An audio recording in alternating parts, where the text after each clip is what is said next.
ब्रह्मा जी नेत्र बंद करके ध्यान करने लगे, भगवान के नाम का स्मरण करने लगे। प्यारे आहा, नाम का प्रभाव देखिए, चिंता कैसे समाप्त होती है। ब्रह्मा जी इधर कीर्तन कर रहे हैं, अचानक छींक आ गई बाबा को, और छींक आई ना तो नसिका छिद्र से एक अंगुष्ठ मात्र सुकर बालक का जन्म हुआ। वही आकाश मार्ग में उड़ करके चला गया, घोर गर्जना कर रहा है, और वो कोई और नहीं, साक्षात मेरे बराह भगवान है। बोलिए बराह भगवान की जय हो।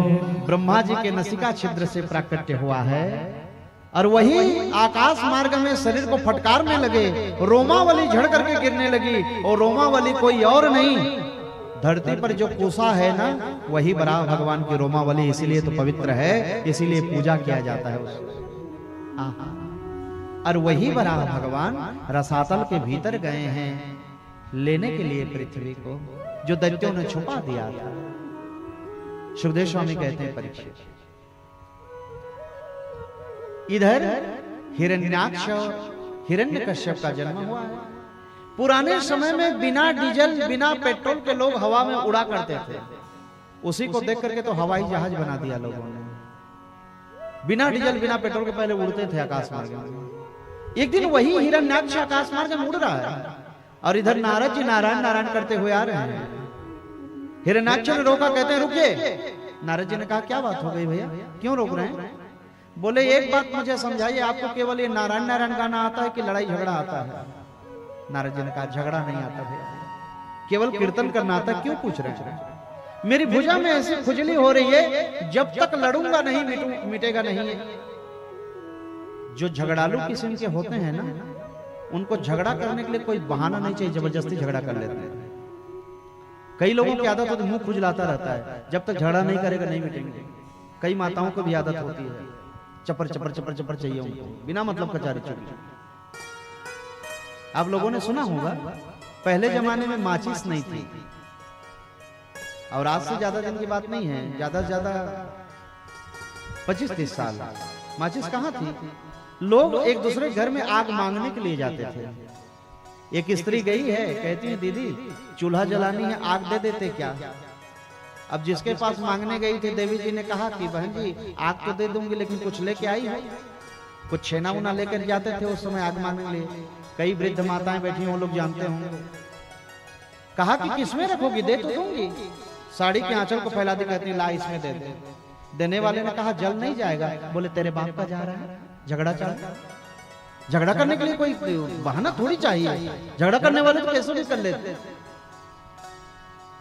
उसी तरह से हिरण्याक्ष कहता है मुझे लड़ाई करने का मन कर रहा है, जब तक नहीं लड़ूंगा ये खुजली मिटने वाली नहीं है। नारद जी कहते हैं हमारा रास्ता छोड़ दीजिए, लेकिन मैं एक ऐसे बलवान को बता सकता हूं, ऐसी खुजली मिटेगी जीवन में दोबारा कभी नहीं उठेगी। बोले ऐसा योद्धा कोई है? बोले हाँ। कहां?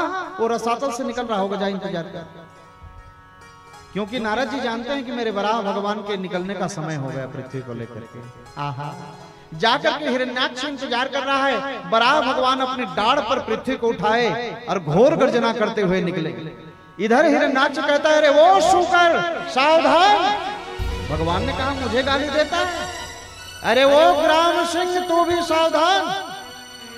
ग्राम सिंह जानते हैं, संस्कृत में गाली भी दो ना तो बहुत अच्छा लगता है।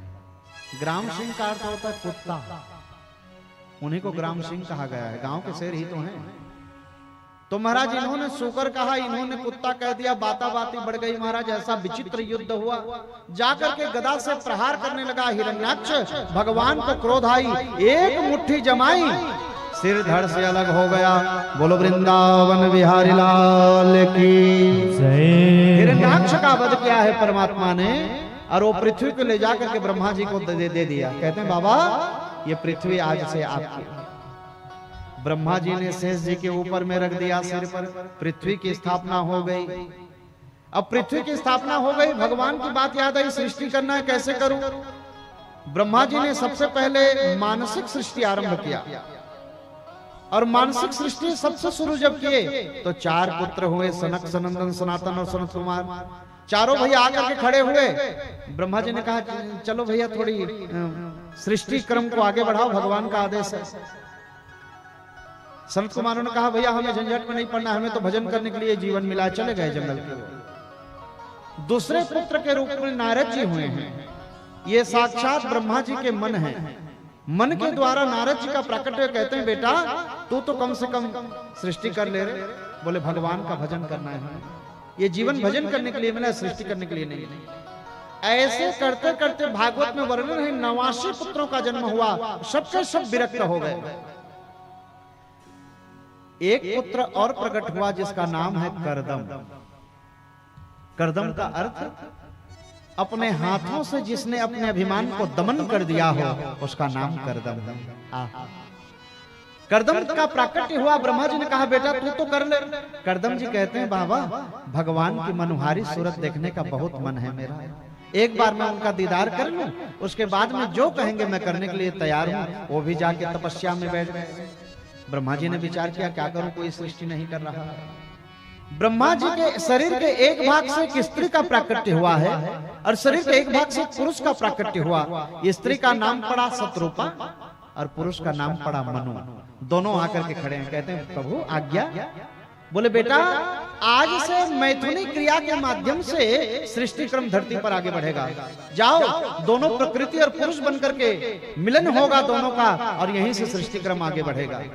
दोनों प्रकृति और पुरुष का मिलन हुआ है और जैसे ही मिलन हुआ मनु शत्रुपा के द्वारा 5 पुत्रों का जन्म हुआ है। 5 संतान हुई, 3 कन्या और 2 बेटा। 3 कन्या पहले प्रकट हुई, आकुति, देहुति और प्रसूति। 2 पुत्र हुए हैं, प्रियव्रत और उत्तानपाद। 5 संतानें। सबसे पहले विवाह कन्याओं का वर्णन है भागवत में। इनकी जो मझली बेटी हैं देहुति, इनका चरित्र यहां पर कहा गया है। अब इधर करदम जी महाराज तपस्या में लीन है और जब तक तपस्या से उठेंगे नहीं तो विवाह कैसे होगी। कन्याओं का विवाह तो होना चाहिए तो सृष्टि क्रम आगे बढ़ेगा।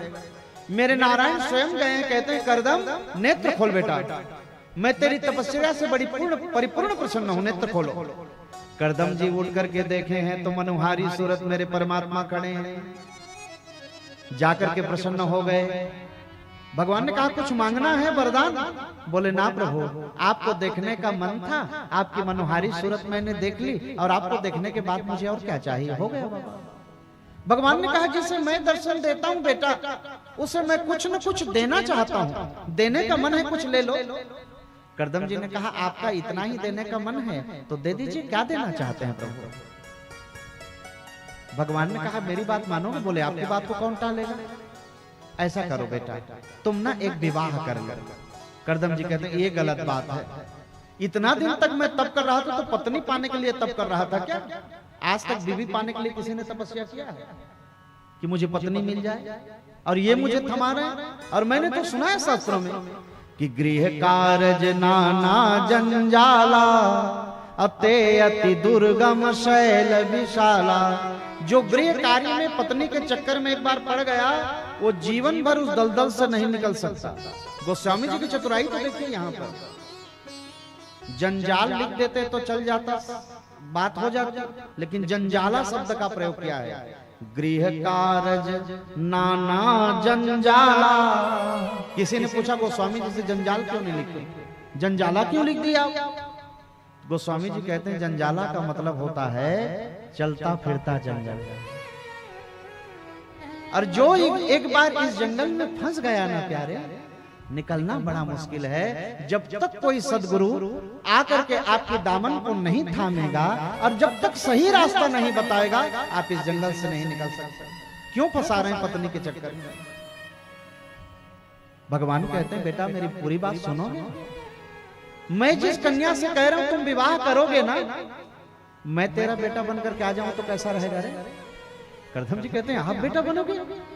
आप यदि बेटा बनने को तैयार हो गए ना प्रभु, एक क्या 100 स्त्री से कहोगे तो मैं विवाह करने के लिए था, लेकिन वादा करिए बेटा बनेंगे। भगवान ने कहा वादा करता हूं, तेरा बेटा बनने का मन है मेरा। किससे विवाह करनी है मुझे? ओ मनु महाराज की मझली बेटी से ना मैंने आपका विवाह तय कर दिया। करदम जी ने कहा लेकिन प्रभु एक बात समझ में नहीं आई मुझे, आपने जब बात कर ही ली है मुझे क्यों पूछ रहे हैं? आपकी बात को मैं टाल देता क्या? बोले इसलिए पूछ रहा हूं, आजकल के जो बच्चे हैं ना नखरा बड़ा दिखाते हैं, देखना ना जितने नौजवान बच्चे हैं जो विवाह योग्य हैं, विवाह करोगे बेटा, पैर में खड़े होना है, नौकरी करनी है, विवाह करोगे बेटा, अब भीतर लड्डू फूटते। कब पता चलता है जानते हैं? आजकल का एक नया चोचला आया है, इंगेजमेंट। शास्त्रों में कहीं पर भी आप खोज लीजिए, इसका वर्णन नहीं मिलेगा कि इंगेजमेंट नाम का कोई चीज होता है। ये तो आजकल के नखरे हैं, अंगूठी पहनाने से पता नहीं क्या, हमारे जमाने में नहीं था, आजकल चल रहा है फैशन, अच्छी बात है, करिए। और जहां एंगेजमेंट हुई, लड़की लड़का एक दूसरे को अंगूठी पहनाई, रिंग पहनाई, घर वाले जाए रहते हैं और लड़की वाले कहते हैं what is a mobile number. और जैसे लड़की लड़का का मोबाइल नंबर एक दूसरे को आदान प्रदान हुआ, अब तो बात करने के लिए लाइसेंस मिल गया है। रात रात कम पड़ जाती है, लिंटर में छत में चढ़ चढ़ के हेलो, कंबल के भीतर हेलो, ऐसे बातें महाराज समझ नहीं पाओगे, बगल में सोए रहोगे। ऐसा जमाना आ गया, नखरे बड़े करते हैं बच्चे। इसीलिए मैंने तुझसे प्रश्न किया। करदम जी कहते हैं ना, आपने कह दिया मैं जरूर करूंगा। जाकर के वही बात मनु महाराज को समझा दिया। मनु महाराज अपनी मझली बेटी को लेकर के आए हैं जंगल के भीतर, और करदम जी महाराज ने यहाँ ने थोड़ी सी परीक्षा लेनी चाहिए। मेरी पत्नी बनने वाली है, थोड़ा प्रयास किया जाए कि मेरी पत्नी बनने लायक है कि नहीं। कैसे परीक्षा? 3 आसन, 3 चटाई बिछाई है कुटिया में।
बड़े प्यार से,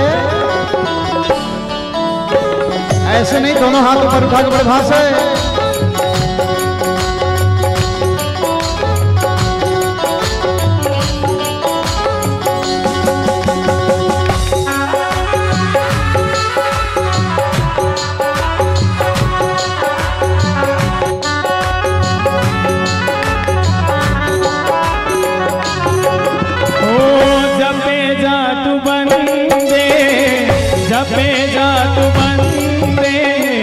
जपे जात बंदे, जपे जात बंदे, सुबह और शाम।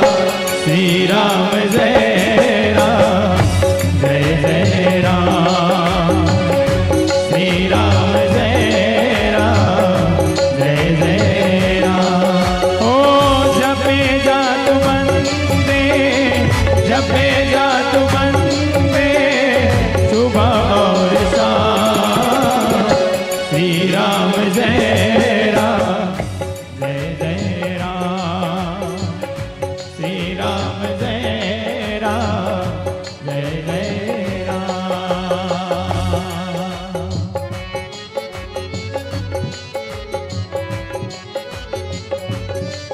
बढ़ने का प्रयास राधे जय हो।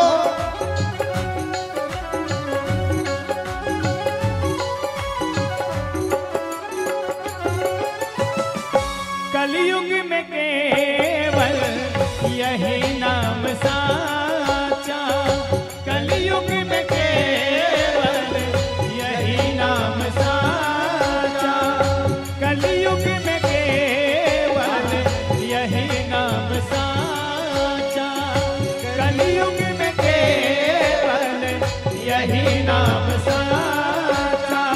मिला है किनारा जिसने, जिसने है जाचा, मिला किनारा जिसने है जाचा, पाया है उसने, पाया है उसने वैकुंठ धाम। श्री राम जय राम, जय जय राम, जय हो। श्री राम जय राम, जय जय राम।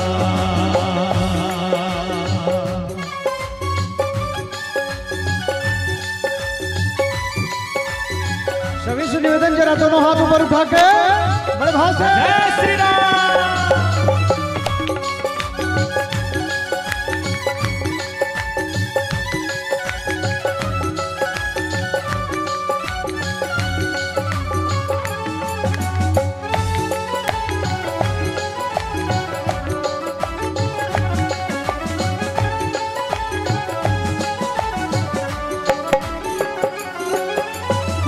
दो अक्षर में सब सुख समाया, दो अक्षर में सब सुख समाया, दो अक्षर में सब सुख समाया, दो अक्षर में सब सुख समाया। जिसने उचारा परम सुख पाया, जिसने उचारा परम सुख पाया। हुए हैं सफल उनके, हुए हैं सफल उनके, हुए हैं सफल उनके, हुए हैं सफल उनके हर एक बिगड़े काम। श्री राम जय राम, जय जय राम, श्री राम जय राम, जय जय राम। जपे जातु बंदे, जपे जातु बंदे सुबह और शाम। श्री राम जय राम, जय जय राम, श्री राम जय राम, जय जय राम, श्री राम जय राम, जय जय राम, श्री राम जय राम, जय जय राम। जपे जातु बंदे सुबह और शाम। श्री राम जय राम, जय जय राम। सुखदेव स्वामी कहते हैं, परीक्षित, जब मनु महाराज अपनी मझली बेटी को लेकर के आए तो बड़ी गजब की परीक्षा। गर्दम ऋषि ने महाराज कुटिया के भीतर 3 आसन लगाए हैं, एक मनु, एक शत्रुपा, एक देवहूति के लिए। देखे तो मनु शत्रुपा जाकर के बैठ गए, लेकिन देवहूति धन्य है, उस मां को प्रणाम करने को मन करता है। ये मेरी परीक्षा की घड़ी है, मेरे होने वाले पति हैं। अभी देखिए, सावधान, हुए नहीं हैं, होने वाले हैं। और शास्त्र क्या कहती है, शास्त्र की मर्यादा क्या है? पति के बिछाए हुए आसन पर पत्नी को कभी बैठना नहीं चाहिए। कभी भी जीवन में पति से ऊपर आसन पर पत्नी को बैठना अपराध कहा गया है।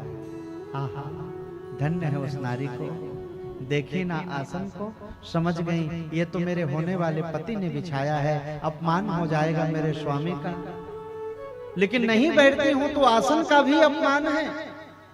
हथेली को इशारा किया, धर दिया आसन पर, स्वयं जमीन पर बैठ रही हैं। करदम जी गदगद हो गए, मेरी पत्नी बनने लायक है। मनु महाराज कन्यादान कर दीजिए, आपकी बेटी हमें स्वीकार है। कन्यादान का जब मंत्र पढ़ा जा रहा था, करदम जी कहते हैं राजन एक निवेदन करनी है। हाँ कहिए ना, क्या कहना चाहते हैं बाबा, बोलिए। करदम जी कहते हैं राजन एक निवेदन है, आपकी बेटी से आप एक बार पूछ लेते हैं।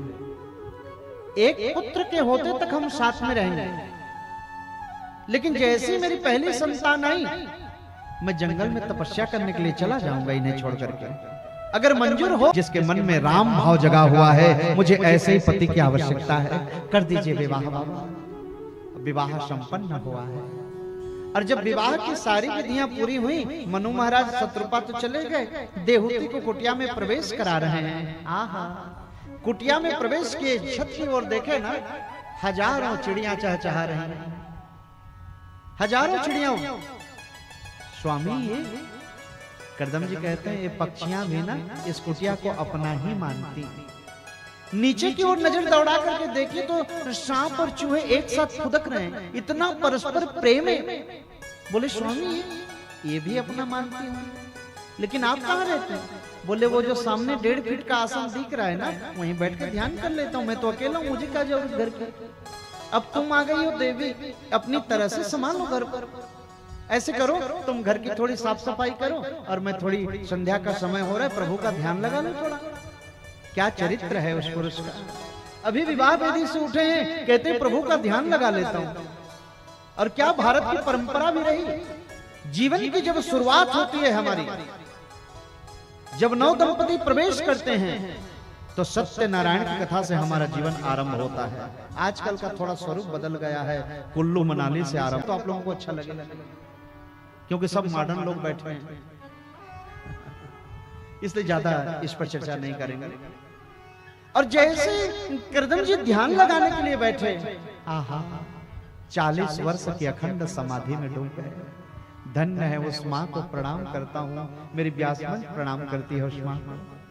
40 वर्ष तक मैया देवहूति की आंखों में आंसू आ गए। कहते हैं बाबा 40 वर्ष से पहले किसी दासी से आपका विवाह हुआ था, याद है कुछ? बोले हाँ हल्की हल्की याद आ रही है। सम्राट मनु की बेटी हो तुम? हाँ बाबा 40 वर्ष आपके चरणों में मैंने बिता दिया। करदम जी कहते हैं बहुत कष्ट सहा है तुम, जितना कष्ट सहा है मैं वादा करता हूं सुख दूंगा आपको। जाओ जाओ देवी, जरा सरोवर में डुबकी तो लगाओ। और जैसे ही सरोवर में पहली डुबकी लगाई ना, योग बल का प्रभाव तो देखिए एक ऋषि का। पहले डुबकी लगा करके बाहर निकली तो दिव्य 16 वर्ष की दिव्य कांति बन करके निकली, 16 वर्ष की दिव्य कन्या। करदम जी महाराज ने अपने शरीर को यवान बनाया है, और एक कामक नाम की विमान को महाराज आमंत्रित किया है। वो विमान की ऐसी खासियत, दुनिया का ऐसा कोई सुख नहीं जो उसमें नहीं है। और पत्नी के हाथों को पकड़ करके विमान पर बिठाया है। 100 वर्ष तक पति पत्नी ने संसार के सारे सुखों को भोगा है, और 100 वर्ष बाद अचानक धरती पर आई है विमान एक दिन। देखते क्या है, 9 कन्याओं का जन्म हो चुका है। करदम जी कहते हैं मैंने प्रभु से कहा था एक होगा चले जाएंगे, तो 9 आ गए। देवहूति मैं जाऊं? देवहूति जी कहते हैं स्वामी मैं भी थी, आप कह रहे थे, आपने कहा था बेटा होगा तो जाएंगे, तो बेटियां हैं। अब इनकी विवाह की व्यवस्था मैं अकेले थोड़ी न करूंगा, आप मुझे एक बेटा दीजिए, विवाह की व्यवस्था कर दीजिए, जहां जाना है जाइए, मैं मना नहीं करूंगा। करदम जी कहते हैं हे प्रभु अच्छा फंसाया है आपने माया के चक्कर में। आपने वादा कर दिया बेटा बन करके आएंगे, बेटियां भेज दी, ये बेटियों को क्यों दे दिए? हमारे गुरु जी बताया करते हैं मनुष्य के जीवन में जब तक 9 प्रकार की भक्ति प्रवेश नहीं करेगी, परमात्मा का दर्शन दुर्लभ है। 9 प्रकार की भक्ति जब प्रवेश करती है तो परमात्मा का साक्षात्कार होता है। और ये 9 कन्या कोई और नहीं, जीवन की 9धा भक्ति बन करके आई है। जीवन में 9 प्रकार की भक्ति प्रवेश कर गई जीवन, तभी तो परमात्मा दर्शन होगा। जाकर के भगवान के सामने बैठे हैं, कहते हैं हे प्रभु अब तो मुझे दर्शन दे दीजिए। और जाकर के प्रभु के सामने प्रार्थना करने लगे हैं करदम, मुझे दे दर्शन गिरधारी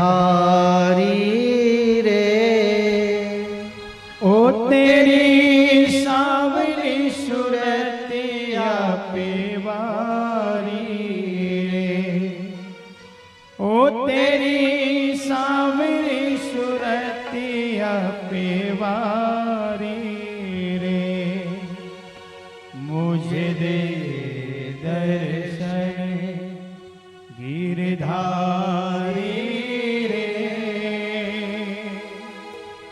ओ तेरी सावली सुरतिया पेवारी रे, ओ तेरी सावली सुरतिया पेवारी रे।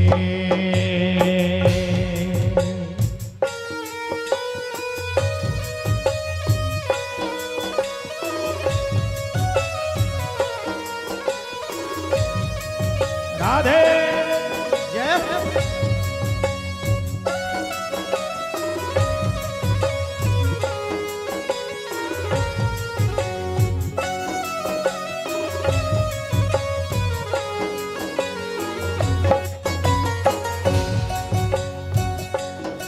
मुझे दे दर्शन गिरधारी रे, मुझे दे दर्शन गिरधारी रे, मुझे दे दर्शन गिरधारी रे, मुझे दे दर्शन गिरधारी रे, तेरी सावली सुरतिया पेवारी रे, तेरी सावली सुरतिया पेवारी रे, मुझे दे दर्शन गिरधारी रे, मुझे दे दर्शन गिरधारी रे, तेरी सावली सुरतिया पेवारी रे, तेरी सावली सुरतिया पेवारी रे, मुझे दे दर्शन।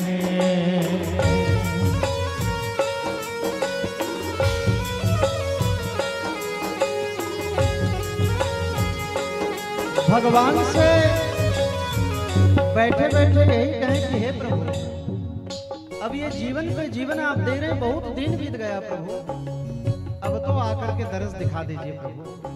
अब आपको देखने को पाने को ये मन छटपटा रहा है, और जब तक ये जीवात्मा विकल होकर के परमात्मा से पुकारेगा नहीं, ये संबंध बनने वाला नहीं है। इसलिए परमात्मा को पुकारिए, जैसे करदम जी पुकारे तभी तो दर्शन हुआ। सभी से निवेदन, दोनों हाथ ऊपर उठा करके बड़े भाव से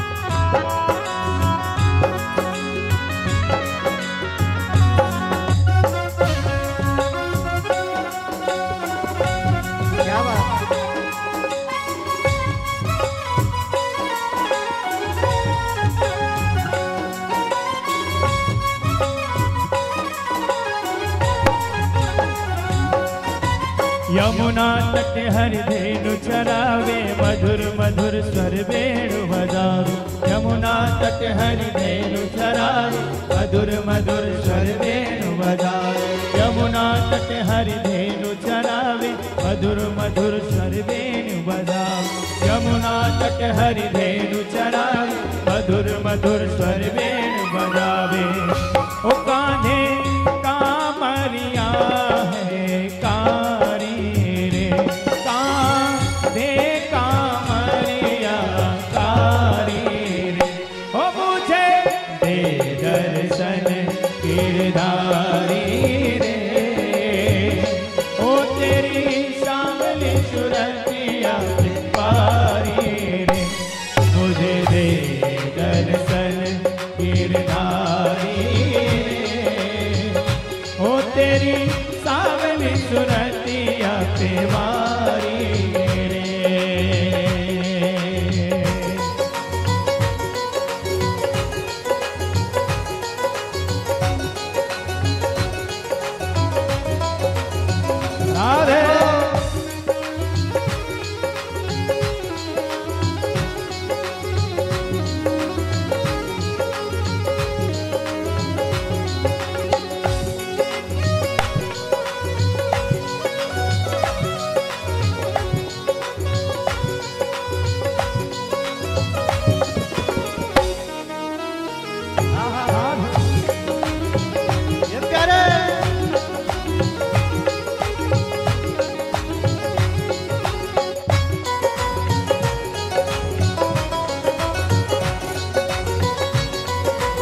मुकुट पीतांबर सोहे देख रूप मुनिगण मन मोहे मोर मुकुट पीतांबर सोहे देख रूप मुनिगण मन मोहे मोर मुकुट पीतांबर सोहे देख रूप मुनिगण मन मोहे मोर मुकुट पीतांबर सोहे देख रूप मुनिगण मन मोहे ओ कुंडल की छवि है न्यारी रे कुंडल की छवि न्यारी रे मुझे दे दर्शन गिरधारी रे ओ तेरी सावली सुरतिया में बारी रे तेरी सावली सुरतिया में बारी रे मुझे दे दर्शन गिरधारी रे मुझे दे दर्शन गिरधारी